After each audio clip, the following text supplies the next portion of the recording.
Thank you very much, Mr. Varadarajan. And with that, ladies and gentlemen, a small change to the agenda. We're doing the panel discussion before we go forward to the KPMG presentation.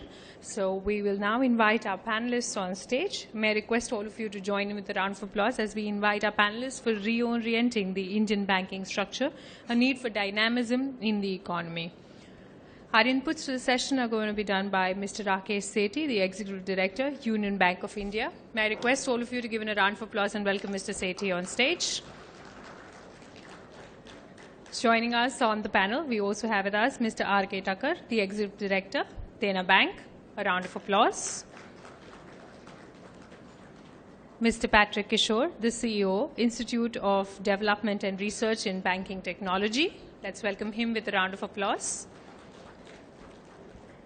Dr. J.N. Misra, CEO, Indian Institute of Banking and Finance. And to moderate the session, we have with us Mr. Eric Anklasaria, the partner, KPMG. Let's welcome him with a round of applause. With that, I'd like to hand over the session to Mr. Anklasaria. Thank you very much, and a very warm welcome to all the ladies and gentlemen, and to the distinguished panel members who are on the dais out here to share their views and opinions about reorienting the Indian banking structure, a need for dynamism in the economy. I think I'll just start off with not more than taking 5 minutes of your time, because I think it's very important all of you all have gathered out here to listen to the views and opinions of the panelists. But just to set the context and get the ball rolling, I think the Indian banking industry has seen a lot of change in the times to come. Over the past few years, we've seen a number of changes that are happening, like opening of the license regime back to banks out there, introduction of the payment and the small banks that are coming in, and we're going to see a stiff competition coming in from those areas. A high degree and a need for specialization of smaller banks and larger banks into certain niches. And of course, dealing with the larger issues about capital, NPA, etc., which calls in for need of consolidation, looking at the structures and the holdings of various banks, the government stakes, etc. So there have been a lot of discussions in and around that particular subject. And also about how do public sector banks and how do banking and financial institutions gear up to meet the challenges in terms of people. Because that's also been, kind of at a very, very alarming rate that, we're going to see a steep decline in the workforce, especially in the public sector banks, the people who've been trained, people who've been there for a very long period of time. There's a very heavy retirement that's coming through. So at one side, we have the challenges with the economy is posing in terms of, how do banks grapple with so much that they need to do. At the other side, we don't really have the skilled labor currently present in the bank to be able to tackle these things. So how do we balance both of those and how do we take them to the next level is something that we would want the panelists, etc., to share their views, ideas, thoughts, and see how we can make the maximum out of the comments and the suggestions given by the eminent people who are there on the stage. So with that, I would like to commence the discussions going forth with the panel members. So we have about 45 minutes of time. The way that we'll structure it is that we will go through a panel discussion, take the views and opinions of each of the eminent panel members, and then the last 10 minutes or so we'll have for the question and answers to the complete group and audience so that they can feel free to ask all the eminent panel members whatever questions they have in their mind. So I think this would be the broad structure that we would follow for the panel discussion. So thank you very much, and I hope you have a very enjoyable listening. Thanks.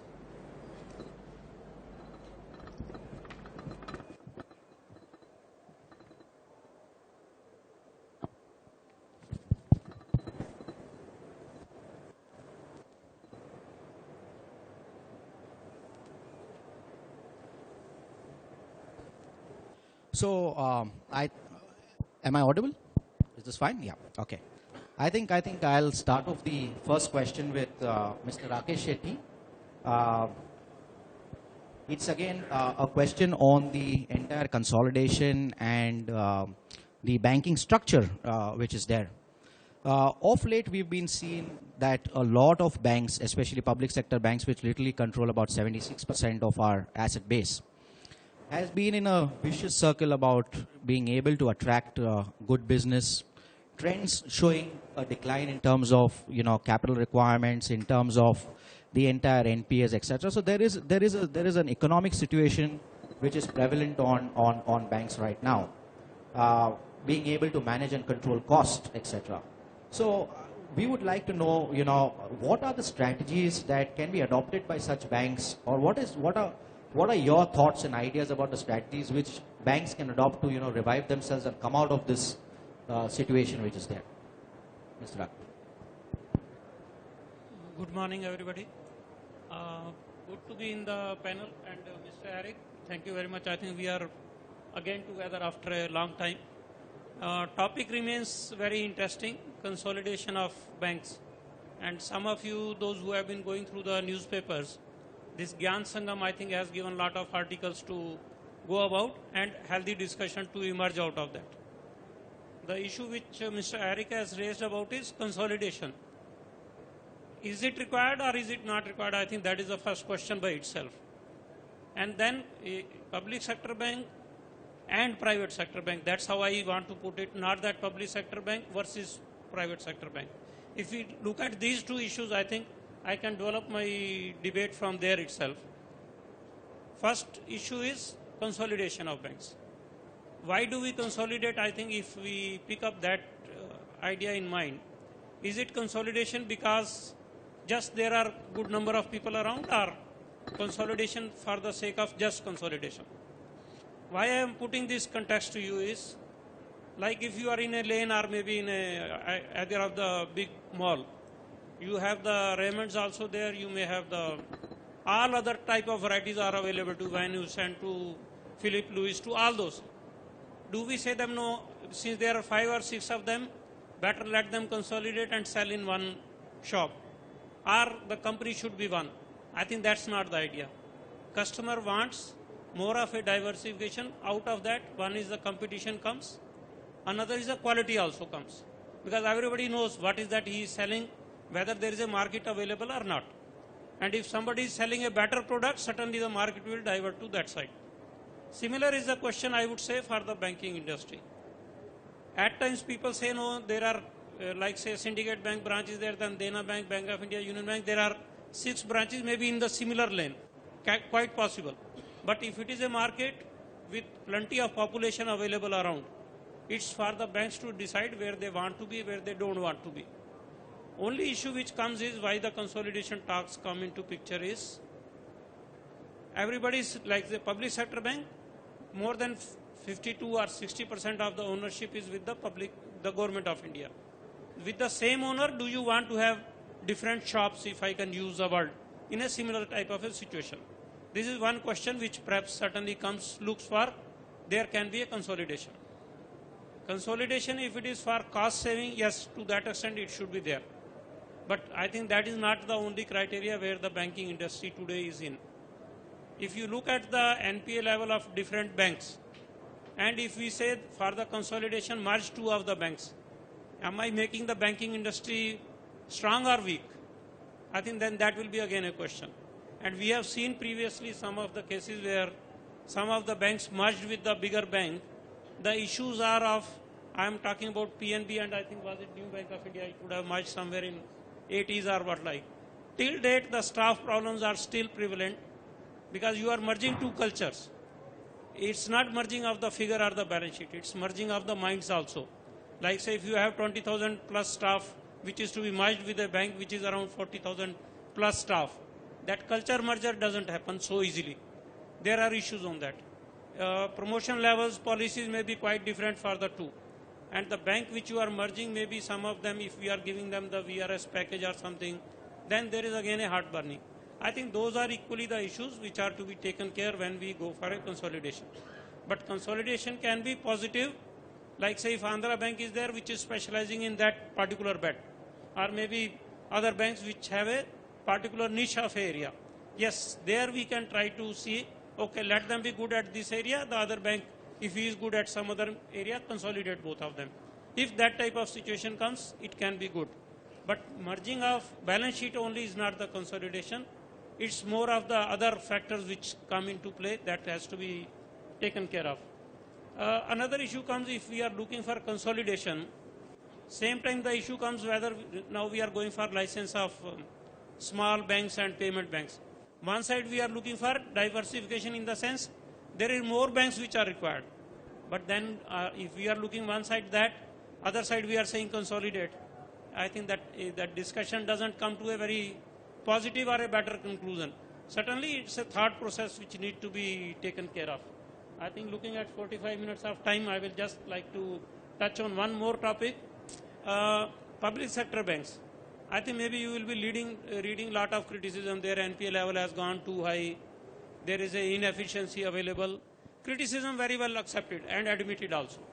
But if somebody compares the apple with the apple, yes, you are comparing it appropriately. But if you compare apple with a mango, comparison is not there. Why I am saying so is using the present context of financial inclusion, where around 10 crore odd plus accounts have been opened. And if you look at the bifurcation of that, private sector banks accounts are only 28 lakhs or less than 50 lakhs out of 10 crore. If that is the, like say, then your public sector character has to be maintained. The purpose of public sector bank to be supporting the government in these type of initiative, because it's ultimately we feel proud of, not that we have been pushed to. As a bank, we feel that we have been able to bring those 10 crore accounts, the people, 10 crore people, to the fold of the banking. So that's a pride which we take into. But if you compare public versus private, yes, that comparison cannot happen. Similarly, if you look at infrastructure financing between 2008 and 12, if you are looking at BRICS economy, every country has failed in their GDP. India, even it has come down from 9% to 4.5, but 4.5 is a comparable, is a thing which you can talk proudly. Look at Europe, look at USA, you don't get that type of a GDP growth. And 2008 to 2012, if you have been able to maintain that GDP, how it has happened? Because public sector banks have been providing finance for infrastructure growth. Private sector bank, I think that time they wanted to remain silent on infrastructure financing. Now you provide that and environment clearances and all those if they don't come later on.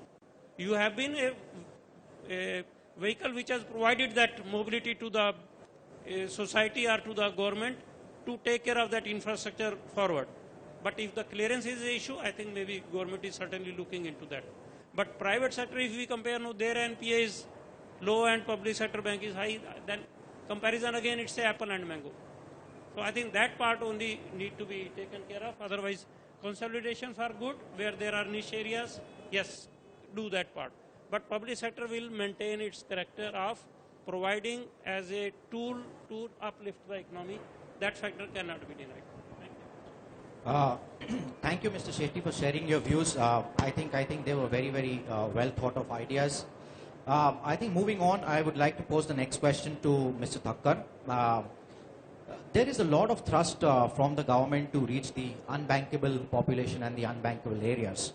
Now, it's been a constant topic of debate as to is this so-called financial inclusion, the models that are currently prevalent out here, really sum up to any profitable ventures for banks? And what, according to bankers today, are the main challenges that they see in being able to provide these services to these unreachable and unbanked population? So I would like to have Mr. Thakkar's views on, whether it is, whether this makes, from an overall banking perspective, how much of sense does it make for banks in terms of investments, cost, etc.? And are they really able to penetrate into and get a wallet share out of those customers? And what are the challenges that they see in being able to reach these masses out there to the unbankable population? Yeah. Thank you, Mr. Eric.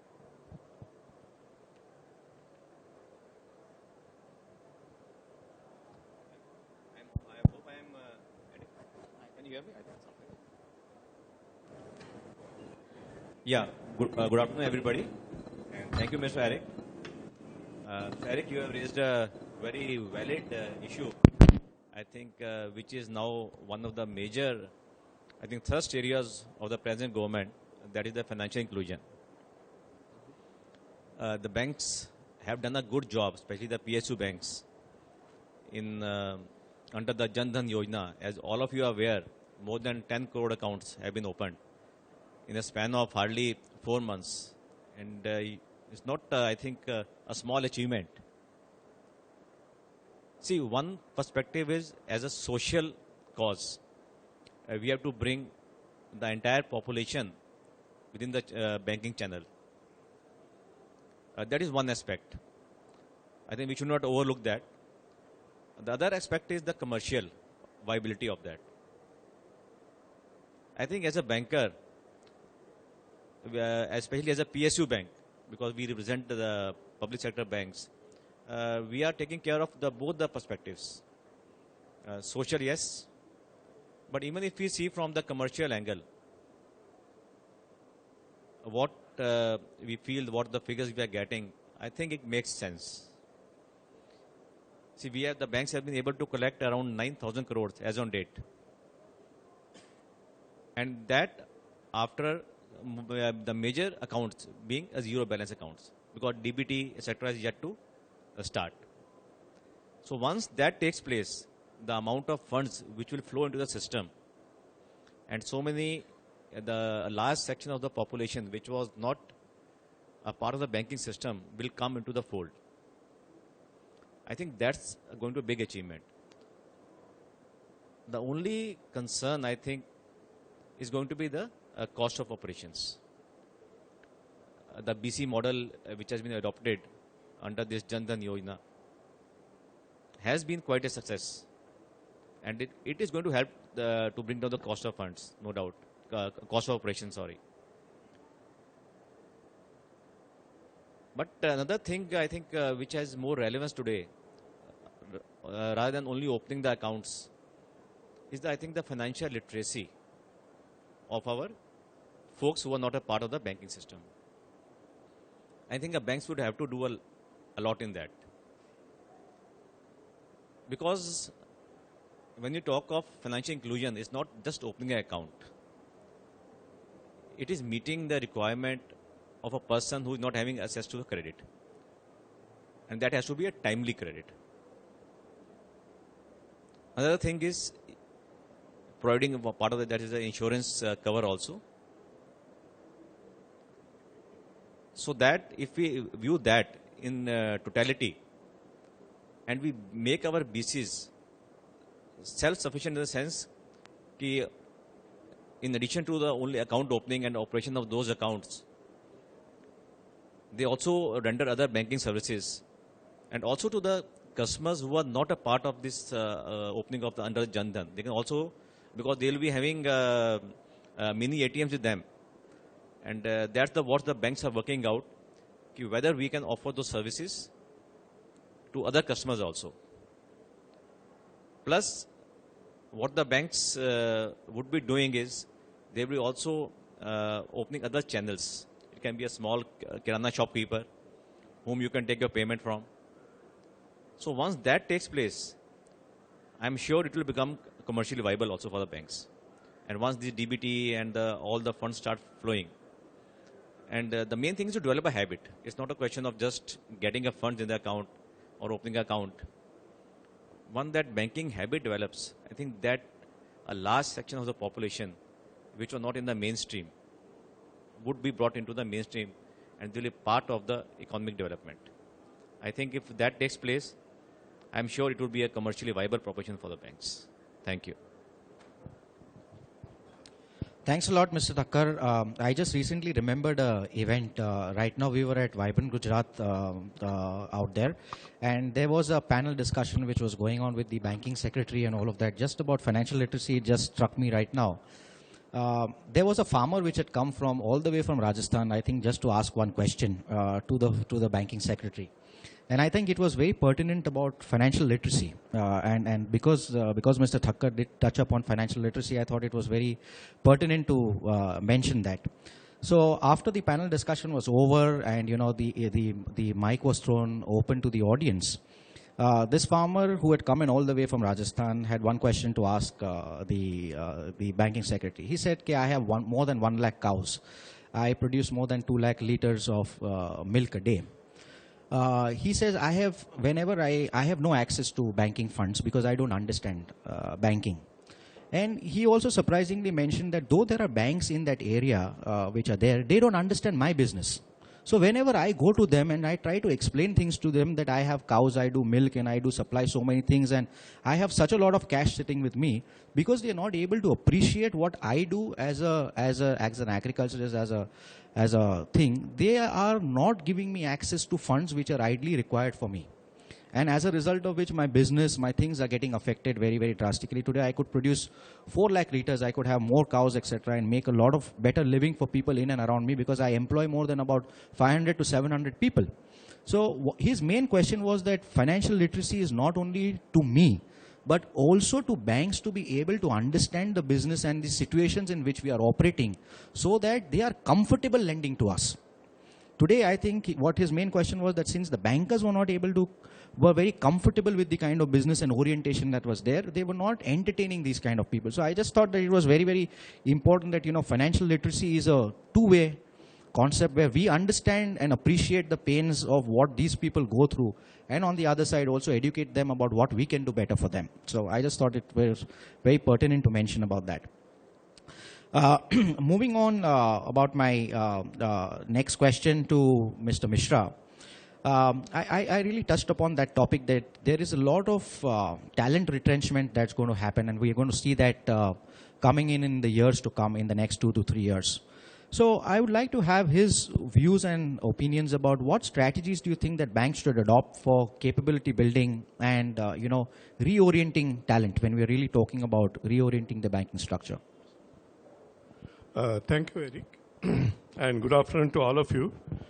I think we must understand why this kind of an issue has arisen in the banking sector and how we are going to address this issue. Early 70s and late 60s, bank nationalization took place. Many people joined in the banking sector, especially in the public sector. And these people are going to retire in next 3-4 years. So that has created a vacuum, large vacuum in banking sector, especially public sector banks and old private sector banks. The answer to this capacity building, one is fresh infusion, that means recruitment, and second is training and retraining. That is how we can fill up this gap. But at the same time, it is important to note how the delivery should take place. In last 5 years, a lot of recruitment has taken place. About 3.5 lakh people have joined in the banking sector. They are young. They speak and understand a language which is different from what it was earlier. So it is important to speak and deliver in the language they understand. So what I mean is that these people are tech savvy, these people have less patience, and these people have born in the age of Google and internet. So our delivery should also be in that particular way, so that we can reach out to these people, and then only this capacity building exercise, which has been entrusted to the banking sector, can be fulfilled. So to answer to that, we must deliver in the e-ways, e-learning, e-books, e-nuggets, apps, so that it is taken by them easily and delivery becomes proper. Second aspect which is required in the capacity building exercise is knowledge mapping. We need to find out what are the gaps existing in different areas. Because unless we know the gaps, we will not be in a position to breach those gaps. So knowledge mapping exercise is required to be done in every organization to see where are the inputs required. Third aspect which is important is to give right type of input at right point in time. There is no point to give an umbrella approach and giving all sorts of input to the people, that they will not be in a position to digest. So this input also will have to be in different stages so that these people can absorb and their skill level develops. So training system must respond to these needs and deliver in the entry level, basic level, the basic input, so that they can discharge their day-to-day work. And after that, when they grow up in the organization, maybe in the mid-level, managerial level, that point in time, specialized input is required, maybe in treasury, maybe in HR, maybe in IT, maybe in risk, maybe in compliance, etc., etc. And third level is when they grow up in the organization again, then they will have to take the leadership role. And at that point in time, the inputs relating to those leadership role is important. So what I meant to say is that these input also will have to be delivered in stages so that these people are in a position to absorb and utilize. Because what is important is to make people job ready. That is most important, rather than giving host of knowledge to them which is of no value to them. Some other points I'll just mention and stop. Mentoring and coaching, that is also important, and a culture has to be developed in every organization so that this aspect is taken care of. Because as we know, 70% of the learning comes from experience and really, doing work by himself or herself. So their mentoring has a very great role to play. And secondly, we must evolve a continuous development and continuous assessment process. That is also important because once a knowledge is acquired, and if there is no refreshing of the knowledge at different stages, then that knowledge is lost. So there should be a system within the organization of having continuous development and continuous assessment so that he can effectively utilize his knowledge. Third important thing is top management involvement. That plays a great role in capacity building in any of the organization. So it is important that top management should take interest in the training program, and so that this capacity building exercise is fruitful. Coming to the retention part of it, I think a few points are very, very important. First is we must meet the aspirational need of the people. People who are joining in the organization, they join the organization not only for money, but because of satisfaction. So his role profile should be clear, it should be properly explained, and he should derive satisfaction out of that. That is very important in his career development. And there should be a very, very transparent performance evaluation system in place. It should be transparent, it should be known to the people who are being examined. And that is how this can be translated in the growth of the person in the organization. Yes, money is important. Remuneration should be competitive in the industry. That is also important. And lastly, the trust and value system in the organization. That is also important from the retention point of view. So if these points are taken care of, I think any organization can have good set of employees under their command, and they can they can retain people in a very fruitful and effective way. Thank you. Thanks a lot, Mr. Mishra, for sharing your views. My next question is to Mr. Patrick Kishore. On the report for the committee to review the governance of Board of Banks, they have proposed in the reduction in the government stake in banks, which is there to boost the structure. So, how do you think that, is this a positive move towards reorienting the banking structures, or what are your views and opinions about the same? Thank you. Thank you, Eric. See, government stake so far in public sector banks has been such that government has an overwhelming say in the governance of the banks. Now, why is it sought to be reduced in the first place?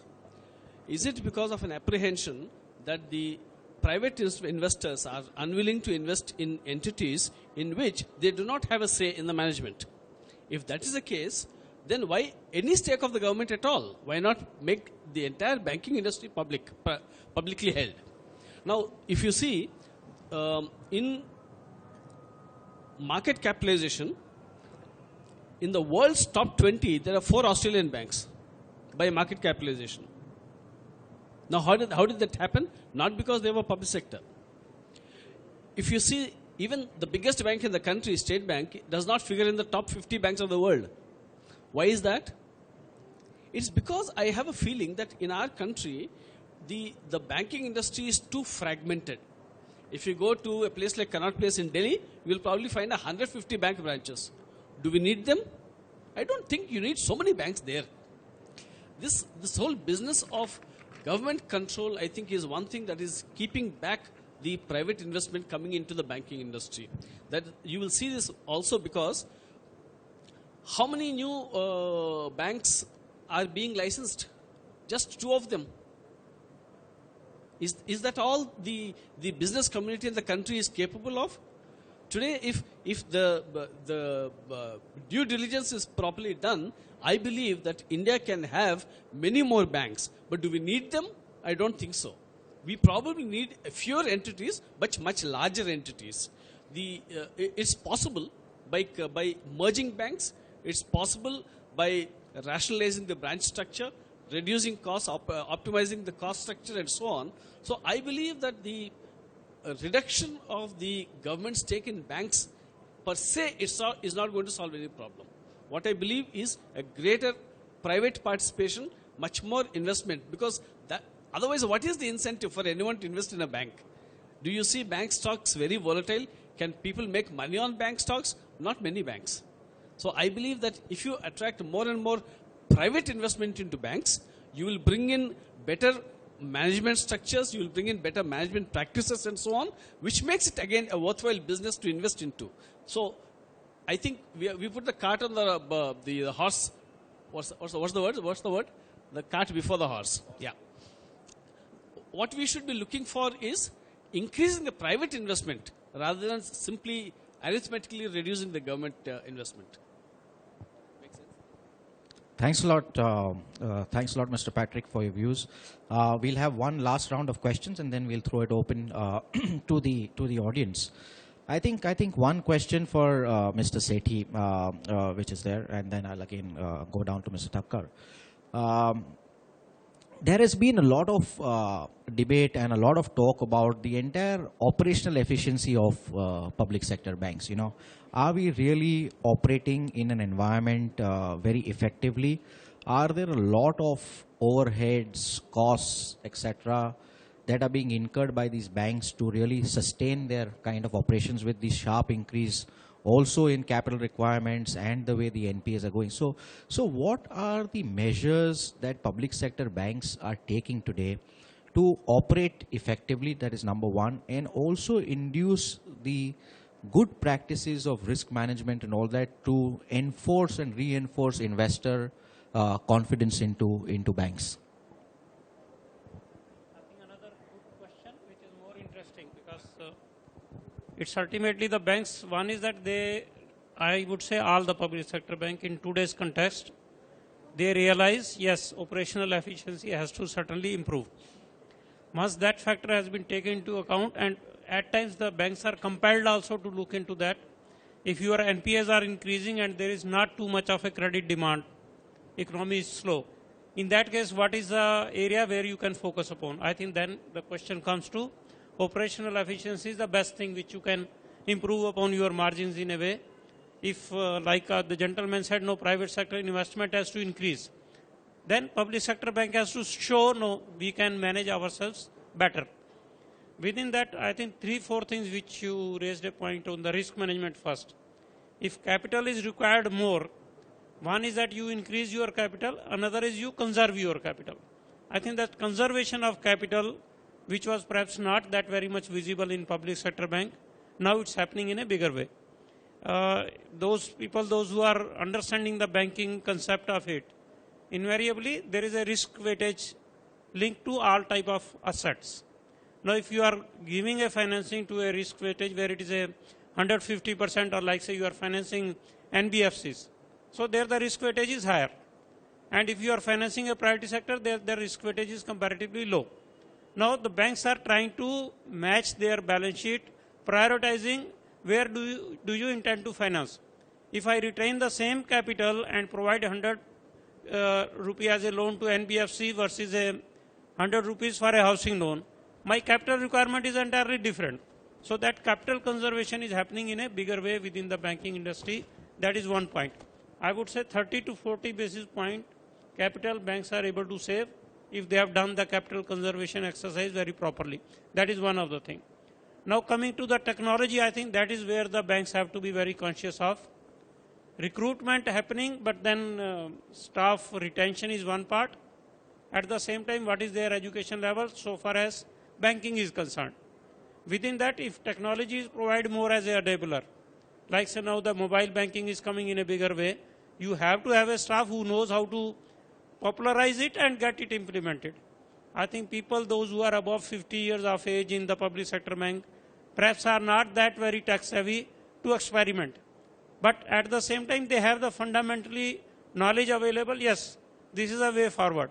So using your younger staff to bring in that, I think it will increase the operational efficiency in a big way. Everywhere you have you to provide a staff, I think that's not necessarily required.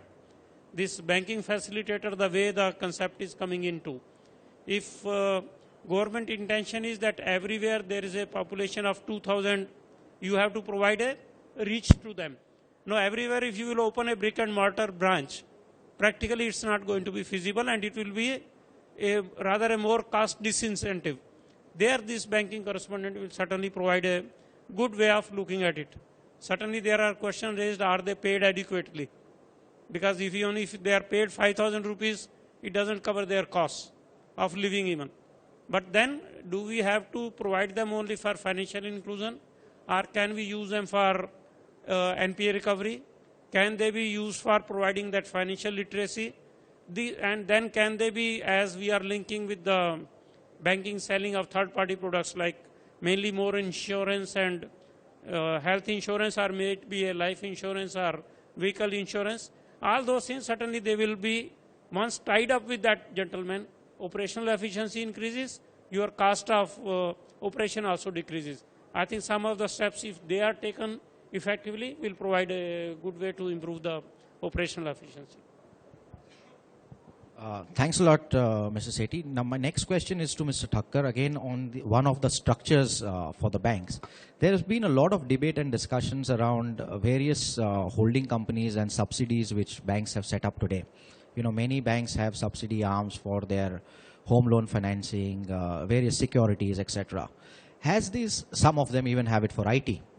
Has this model really proved beneficial to the public sector banks? And if not, then what are the changes that are envisaged by banks to really make this model work? Yeah. See, when this model was implemented, sorry, I think it's fine. At that time, the capital was not a constraint. Now, I think with all the new norms, Basel III coming into play, capital has become scarce. So banks have to think over this, whether to continue with the subsidy or no. I think that's a very relevant question in today's time. So to conserve capital, as Mr. Sethi was also talking about, And because the banks are today, as on date, are not able to provide additional capital to their subsidiaries. I think that consolidation within the banks, within their subsidiaries, as a holding company which they are holding as a major shareholder, or almost 100% in their subsidiaries, I think that will have to change. This is one thing vis-a-vis as a bank, within the bank. Another issue which is, I think, nowadays we are talking about is the issue of the banks requiring the capital in the next 3 to 4 years, which is estimated between various figures from 2 to 6 lakhs crores. Now, seeing the banks' present balance sheets, most of the banks, whether it's a small bank or a big bank, I think raising of capital is a concern. So the question now is whether the banks should individually go to a market, or we can have a holding company concept who can hold the capital of the bank on behalf of the government, and that holding company, because of being a large size, it will be in a better position.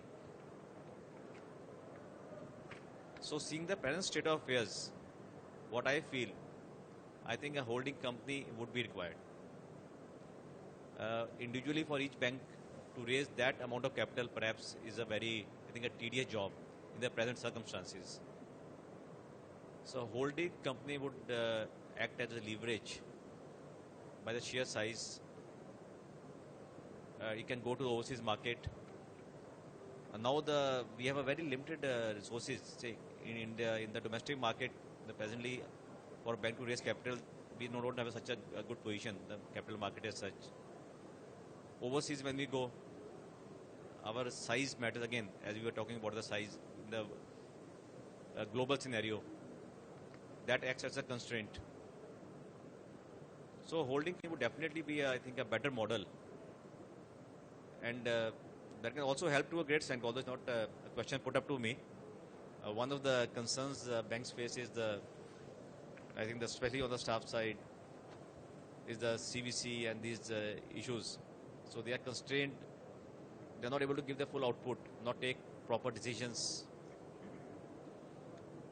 Once that concept is introduced, I think that will also help us in mitigating that element. And I'm sure, I think a holding company concept should be beneficial for the banking industry. It may take now or in the next 1 or 2 years. That's only the moot point. But with the support not coming from the government, a holding company, I think, is the only way out. That's what I can say. Thanks a lot, Mr. Thakkar, for sharing your views.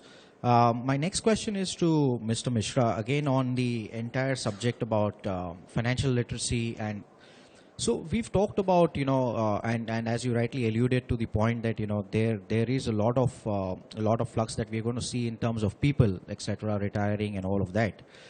One of the main concerns has been to, really have the entire financial literacy reach the rural areas where actually there is a lot more need to interact with people.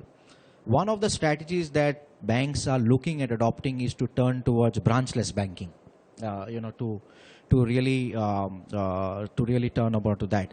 Do you think that this entire concept about reaching the rural through branchless banking is a right model, or there are other strategies that one should think about and adopt for these?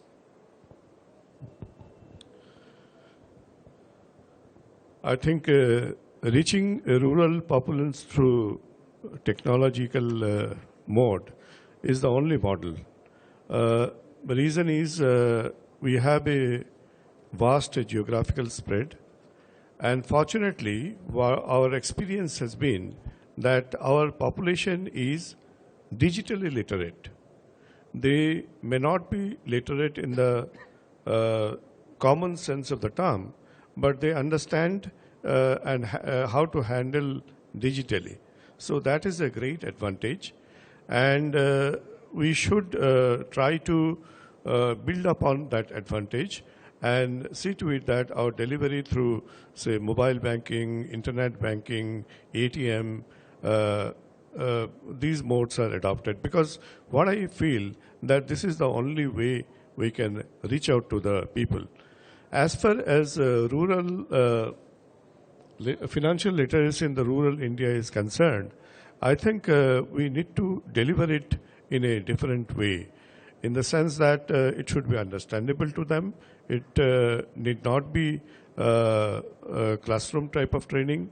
It can be which is demonstrative, and that is how we can reach out to them. I think it is doable, and technological solution to reach out people is the only answer to the whole issue. That's my personal feeling. Thank you very much for your views. My last question to Mr. Patrick Kishore, again coming back on the entire banking structures which have been talked a lot. A very simple question. There is a key debate about the banking structures, whether India should have smaller number of large banks or larger number of small banks. Whether we need to create the 5 top banks, or we have multiple banks, focusing on very specialized areas. What would be your views and thoughts about the same?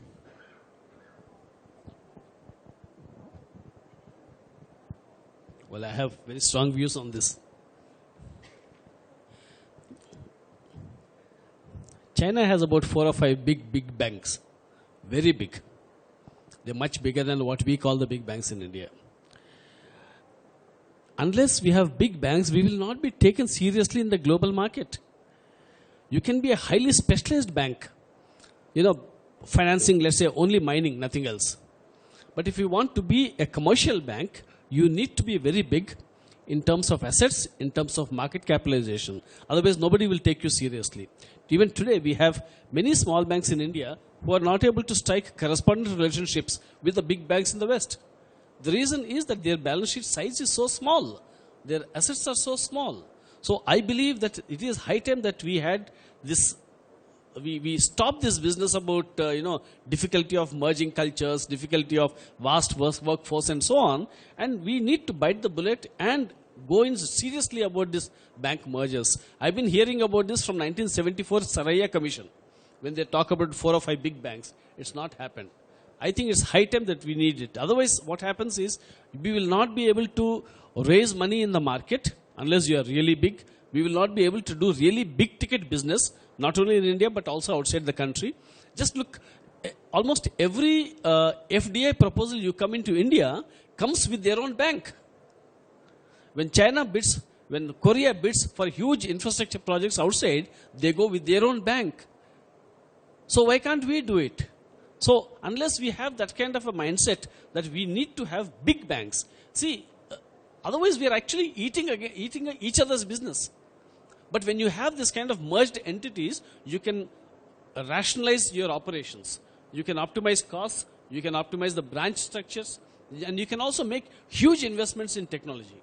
So I believe that, today if the banking industry has to take a totally different way of doing business, a quantum leap, we need to have this. Finally, we come to terms with merging of the banks. I think all this talk about culture and all that is synthetic. Once you get out of this, this one salary for all banks, one rules for all banks, once you get out of that, the market will make its own rules and we'll be able to merge very well. No cultures, no problem. We are all one Indians.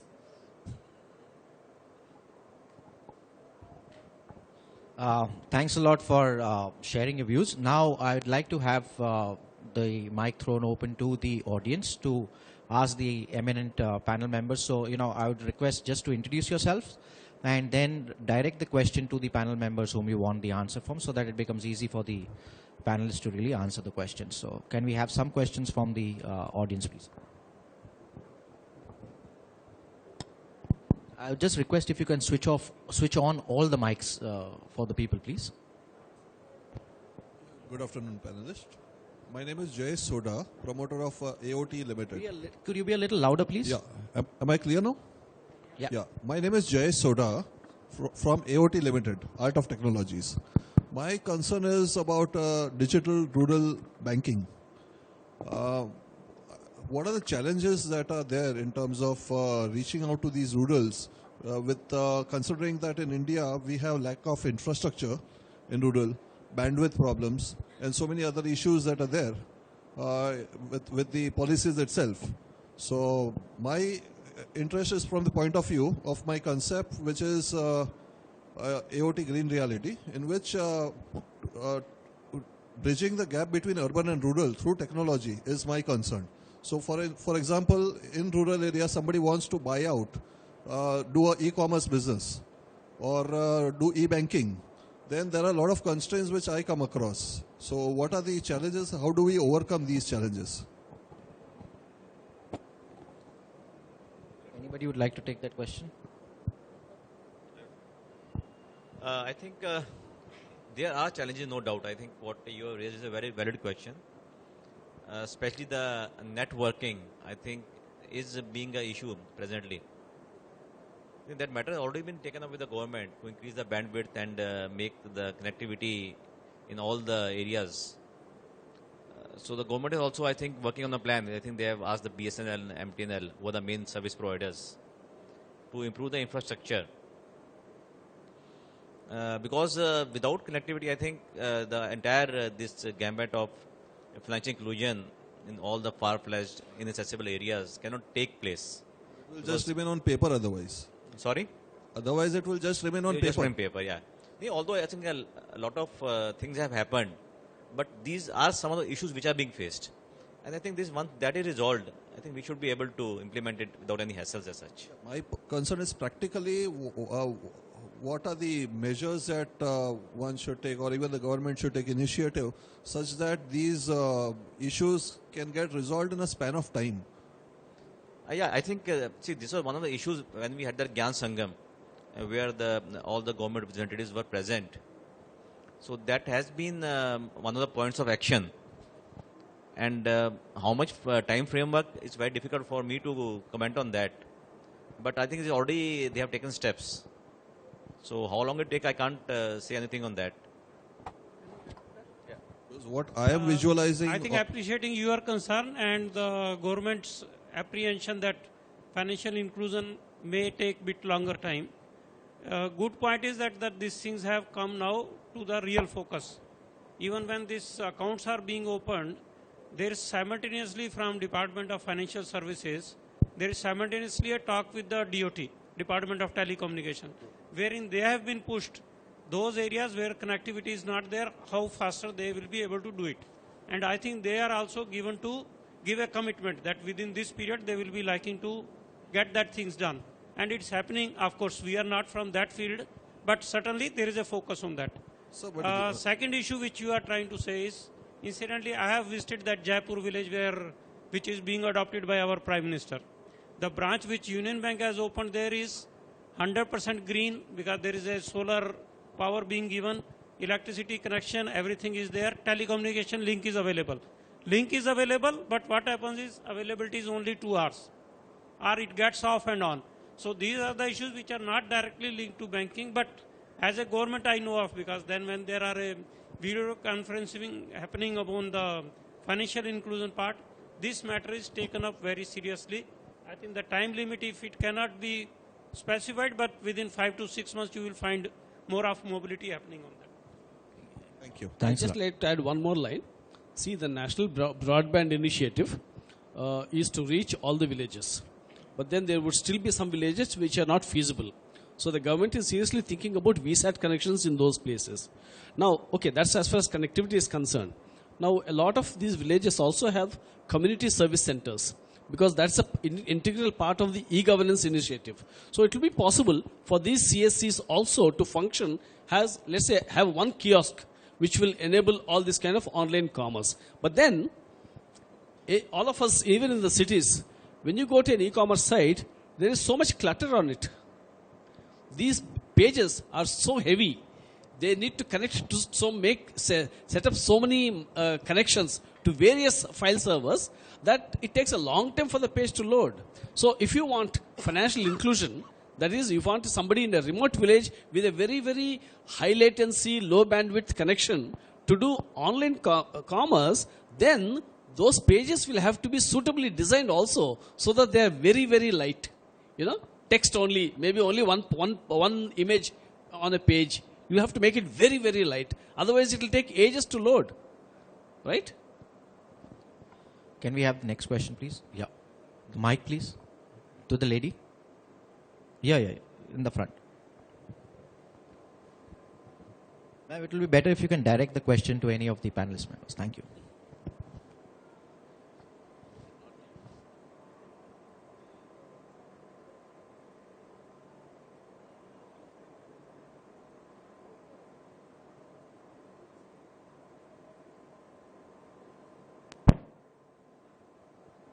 Yeah, good afternoon to you. My name is Sindhu Mehta, and I'm from the Technology Advisor Financial Group. My question directly to Mr. Patrick. Yes, you raise a very wonderful point. Worldwide, when the bidding comes, every country comes with their own bank. One side of India is passing the new license to the new banks, to private sector. Now, where the RBI amendment, this question may not link to you. What is again inclusion taken care or the measure taken by the RBI?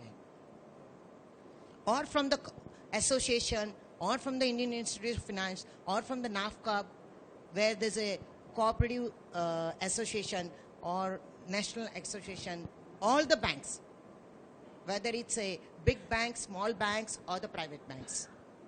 It looks very daisy picture that where this is going to end and when.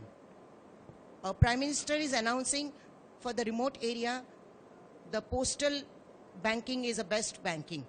Now where this is going to end and what? Yeah, I see that you see the contradiction in what I've said, yes. See, the problem is we have banks which are doing totally focused on domestic business. There are banks which need to be outward focused, especially when you have this Make in India and we have this drive for exports. We want to have our place in the sun. That's when you need big banks. So what I believe is there is going to be or there needs to be churning. Now I am not from the RBI. I cannot talk about policy. This is my, I've worked in the bank too. I was in the State Bank for 38 years. So what we find is a lot of energies are being frittered away by competing with each other in India for a very small piece of the pie. So there is a need for large banks. There is a need maybe for small banks, local community banks. But definitely we don't need so many banks with a national footprint. This is my view.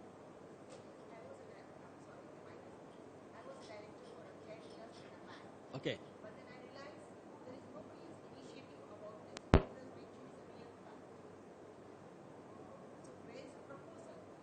From the association side or where there is a proposal to the RBI or forming the rules. Well, I remember the Saraiya Commission 74. Yes, Subsequently, there have been various, there's been talk only. There's no concrete action plan saying that, okay, within 3 years, within 5 years, we'll have this structure. Unfortunately, that has not happened. No. Thank you. Can we have the last one or two questions so that, anybody else for the questions? I think then that's fine. So I think I'd really like to thank all the eminent panel members for sharing their views and opinions about this thing. It's really been a pleasure listening to all the dignitaries out here on the stage. And I'd also like to thank the audience for giving a very, very patient hearing and listening to these thoughts and ideas. Thank you very much and a very good afternoon to all of you all. Thank you. Thank you very much, everybody, for your inputs to the session. And with that, I'm now going to request our session chairperson to please hand over mementos to each one of our panelists. Ladies and gentlemen, we request you to join in with a round of applause. May I request Mr. Eric Enclaseria to please hand over a memento to Mr. Rakesh Sethi.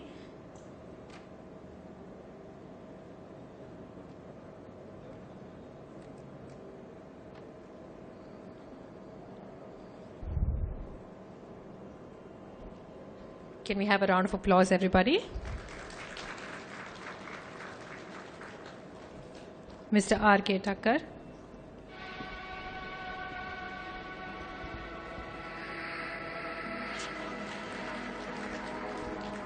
Mr. Patrick Kishore, may we request you to please accept this memento?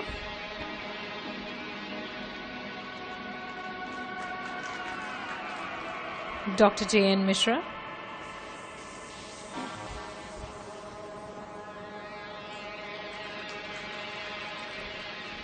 I would request Mr. Srinivas, the Managing Director, PDA Trade Fest, to please join us on stage and hand over a memento to Mr. Eric Enclaseria. And with that, I would also request Mr. Varadarajan to please join us on stage and accept a memento from Mr. Srinivas.